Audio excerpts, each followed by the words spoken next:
Hey everyone, it's Angel. Welcome back to my channel.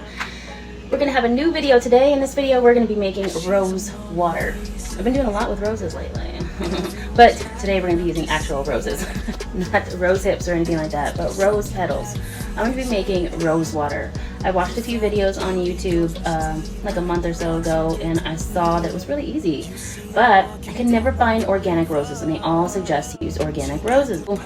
When I was in Cali, we just got back from Cali. It's the next day. I'm super tired, but gotta get going. So we were at the park with Gabriel, and they had all these roses all over the place, and they were in bloom. So I took a bunch of the roses. So today in this video, I'm gonna be making homemade DIY rose water. So if you are interested in how to make fresh rose water from home, please stay tuned. And as always, let's get into it. Bag of rose petals. If you could get more than this, it would be better. The darker, I guess, the darker the water, like the pinker and the redder the water is, the better. But this is all I can snag, so I'm going to try and make as much as I can. So what we're going to do is we're going to put this in some water. I filled up my water over here, and I'm going to wash the rose petals and get all the leftover bugs and dirt off of them, and then go ahead and boil them. And let's just get right into this, and let me show you how to do it. Alright, so the first thing that we are going to do is take our rose petals, and we need to wash them. So I'm going to fill up this pot. Okay, so my mom only has so much stuff here. I was kind of trying to find a big bowl, but there was not really a big bowl that'll fit all these in a decent amount of water. So I'm going to use the pot that I'm going to cook and boil these rose petals in. So here's the bag of rose petals. This is how much rose petals I have. I'm gonna go ahead and just pour them all in here. That was the one rose I was keeping, but it's gonna go in there too. Here we go. Just gonna put them all in there and give them a good little rinse.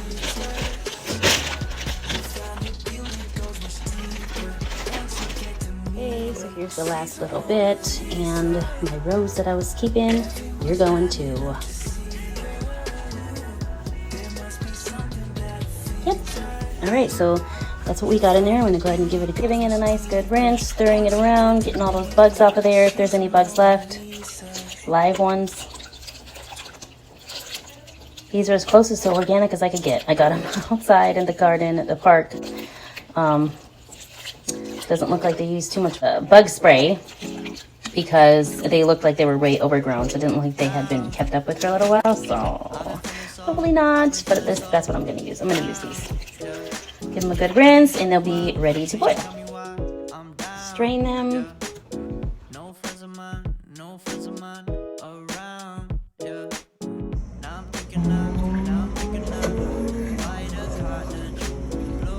I might even need to put a little bit more water in there. Look at that heat. But once it starts heating up, these rose petals are gonna like wilt. Small, so I'm not sure. Look at that. Water's already getting warm.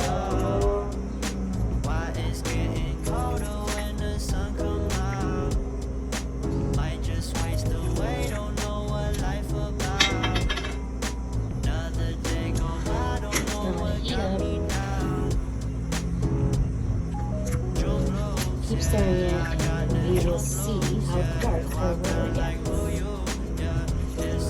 Alright, so I'm letting this warm up and get to a boiling state. I saw someone in one of their YouTube videos state they put something on top, just laid it lightly on top to just kind of push the rose petals under the water before it started boiling. And they didn't, I've seen people boil it for about 30 minutes, some 45 minutes, but I saw this other guy, he had said not to boil it that long because it would make the water color like super dark, like black. And if you want to sustain the pretty red or pinkish color, just a deep that color, then to not boil it that long.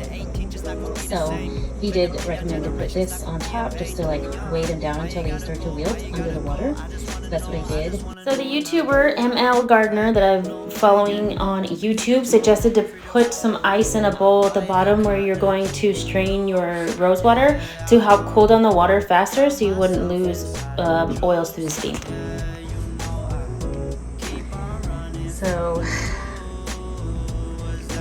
So he suggested to let it boil for about 3 to 4 minutes, to not do it any more than that because it'll make the water too dark and it'll lose that beautiful either red or deep pink color that you're looking for, that whatever color roses you picked.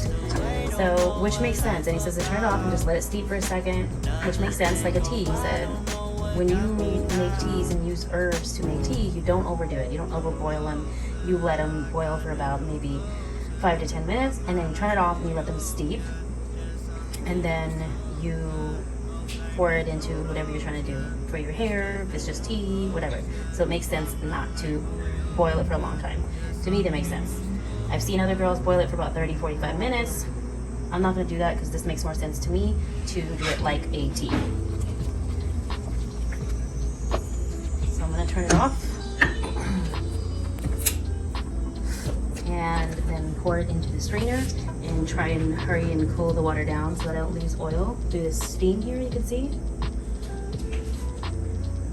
And try to reserve as much of the oils as possible from the rose petals. All right, so we are all done letting it boil, letting it sit and steep for about 10 minutes. And now we're ready to strain it and attempt to cool it down as fast as possible with the ice at the bottom. I don't have that much ice here, so this is what I'm gonna try and use to cool it down. I'm gonna try and scoop all the petals out because after we're done straining all the way, we're going to use a spoon to squeeze and push out the rest of the rose water that's left in the rose petals.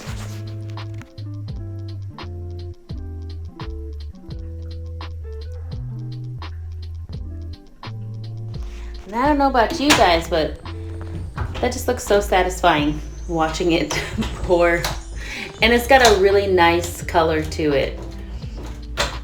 All right, so now we're just gonna use a spoon to just press and squeeze out as much of the rose water left in the petals so that we can get the most out of our batch here. Here we have it, our deep, beautiful magenta colored rose water. I'm gonna keep it in the fridge just to cool it down more and then strain it one more time and put it in this mason jar. We're gonna keep it in the fridge to keep it cool and preserved because just like tea, you can't leave it out. It's gonna go bad, it's going to get sour.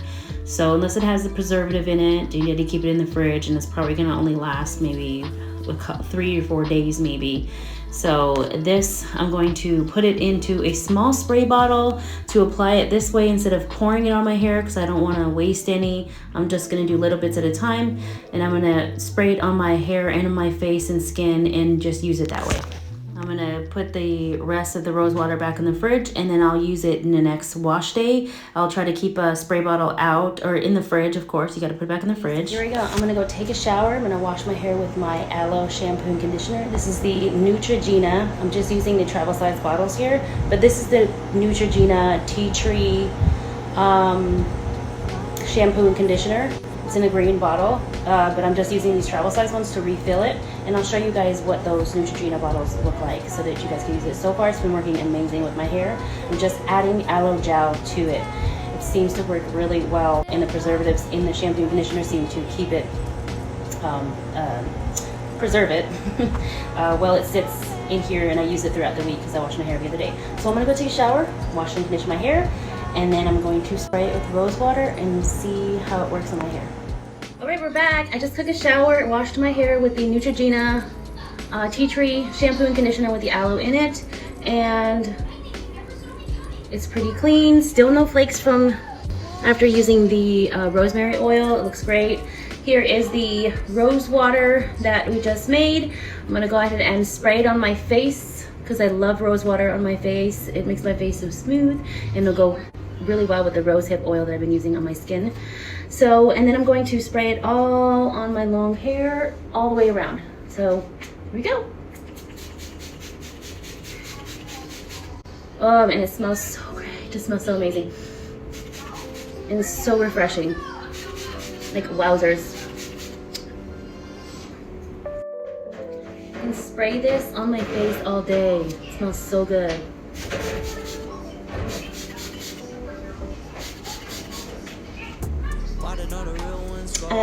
Once I'm done doing this, I'm gonna let my hair air dry and then I'll show you guys how my hair looks after it's done air drying. So I'm gonna go through and do all of my hair, especially my scalp. Anything needs the treatment and the Rosewater benefits, it's my scalp. It's doing really well after using the rose oil that I made last video. Still works really good. The next treatment will be in next few days. Next wash. All right, everyone, that is how you make fresh rose water from home using rose petals.